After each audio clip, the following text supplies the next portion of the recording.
So this is the damage after getting actual genuine parts. No, this isn't from eBay. This is from the actual dealer, so I know it's legit. I didn't want to fuck with it anymore. Now, all I wanted was this actuator, which, as you guys can see, pops right out. And the issue I've been having was my alarm was going off. My taillights were not turning off fully. I don't know if that makes sense. They weren't bright, they were dim, but they were on. And I originally thought it was the brake switch. It was not. My VSA was on, my SH all-wheel drive was on, my ABS, and I think one more light, not entirely sure, but my dash was a Christmas tree, and all of that was being caused by this, and it was actually causing the SH all-wheel drive to not function. Like, it was just not functioning, because if I would step on it a little aggressively, the tires would spin. Like, it would spin the tires. It would basically do an all-wheel drive burnout. So it was not the VSA is the traction control, so the traction control was not doing anything. And I mean, as fun as it is, it also sucks, especially because that's my wife's car. My car, you know, probably wouldn't mind. Knowing that all those lights didn't actually mean anything, it could have caused damage because those components were not talking to each other. So if you were having any of those symptoms from a 2007 to 2017 Honda Acura that has a power tailgate, because I see one that's just a regular tailgate, which is just this and a little stick, that's fine, but you don't have a power tailgate.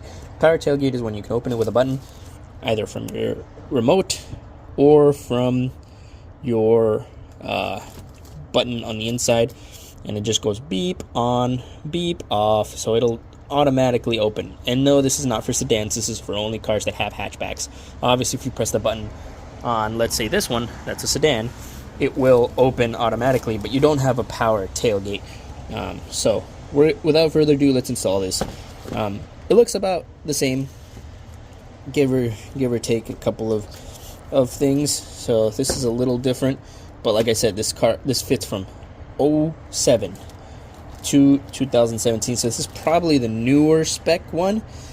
And like I said, not a lot has changed. Maybe the solenoid a little bit, so this may just ultimately, I mean, the car has almost 20,000 miles, so it'll last a while. So let's just go ahead and without further ado, let's get started on installing this guy. I would have thought that this guy was causing so many problems. I didn't. So let's go ahead and take this guy off. So what you're going to start doing is you can literally pull this off with your hand. Well, most of this. So let's go ahead and just pop those guys off. Pop those guys off. You don't need to take this guy off unless you want to, but you don't have to. You don't have to take these guys off. These guys will pop out when you pull on it, so you have to take this guy off for sure. But if we start from the top, it'll just start falling out, and this guy will pop loose. Let's see. Nope. See, that's what I mean by power tailgate. So you have this button. Right now it started working, so I'm a little frustrated with it, but I don't want the same issue to happen again. You got this little connector. You unplug that, throw it over there. This thing is still technically held in by two wires, which, like I said, are these and this one. So you unplug those, or you can take them off. I unplug them, so let's go ahead and unplug those. And as you saw by this piece missing, I was already messing with it earlier. So there's that piece. What I want to verify now is that everything matches before I get too into this. Now the only wire that looks different is this. No, it doesn't even look different. That's about the same. So like I said, this part fits a lot of cars. So what we're gonna do is we're gonna try to see if this goes up or down. Down. To go up right there, I need two hands. And this guy unclips from right here, like so. And you guys see, that is what it did when I unplugged it. So it rendered my trunk locked always. And if I unplug this one, it would take all the lights away, but it would render my trunk open, which is weird. So let's go ahead and let's see. You got two Allens down here, which is what looks like down here, and I think a 10. I really think that's it, but I'll keep you guys posted. Let me just figure it out. All right, so let me take that off. So 3 bolts, a 10 And then these guys. Not sure what size that is. Let's see what size this reads. I used a Torx. I know it's not a Torx, but it's definitely a hex. I don't know what size.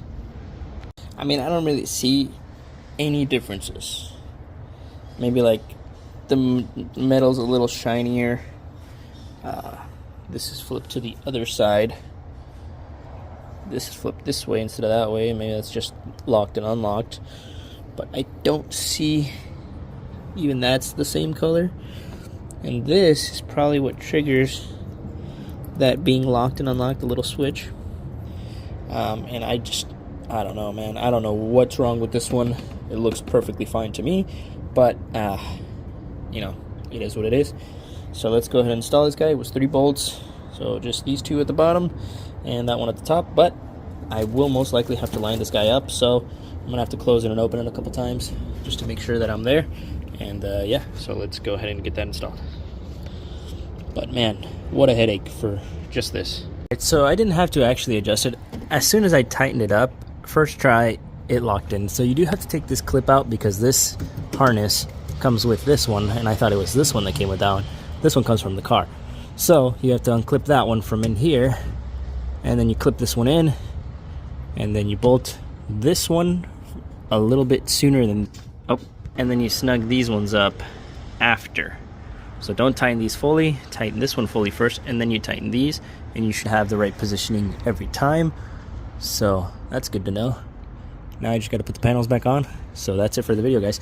Also, don't be afraid if it doesn't automatically work, the button. Just close it and open it a couple times. I got freaked out a little bit too, but it just has to give it juice to this thing and lock and unlock the car. Once that's all done and you actually can press the button again, but I don't want to close it, then you can go ahead and say job well done and snug everything back up. So that's it for the video, guys. We'll catch you guys next time. Peace.